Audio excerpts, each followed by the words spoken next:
তোরা এই ভিডিওটা তোমরা দেখো, তারপরে দেখার পরে আমি কিছু বলছি এদের ব্যাপারে, ঠিক আছে?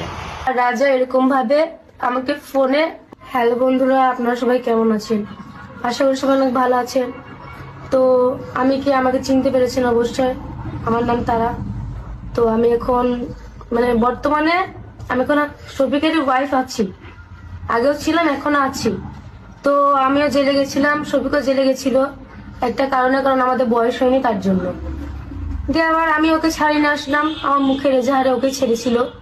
তারপর সব ঠিকঠাকই ছিল, যে বয়স হবে তারপরে আমাদের আবার অনুষ্ঠান হবে, বিয়ে হবে, তারপর আমরা যাওয়া আসা করবো। এখন শফিক আমাকে রেখে অন্য মেয়ে, ওই নহা সোনালী মেয়েটাকে নিয়ে সম্পর্কে যায়, তারপরে ওইসব খারাপ কাজ করে।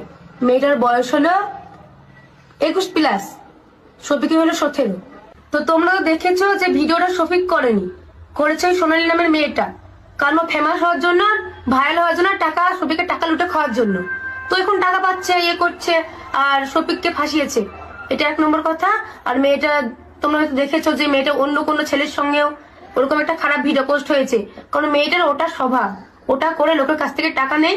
ওর আগেকার এক্স এর নাম হলো সৈকত, ওর কাছ থেকে ওসব করে ভিডিও নিয়ে ব্ল্যাকমেল করে অনেক কিছু, অনেক টাকা নিয়েছে।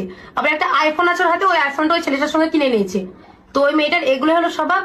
তো আমি এখন কিছু বলবো না, আমি যথেষ্ট চুপ হয়ে গেছি, আল্লাহর ওপর সব ছেড়ে দিলাম।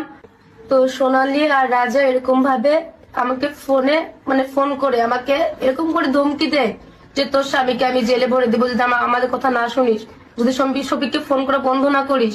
তারপর শফিককে যা যা বলতে বলে শফিক আমাকে গালাগালি করে, ওরাও গালাগালি করে অনেক।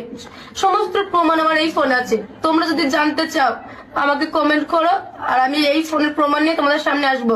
আমি এখন কি করবো বলো? আমি তো একটা গরিব ঘরের মেয়ে, তার জন্য আমার কোনো এই সমাজে আমার কোনো সম্মান নেই।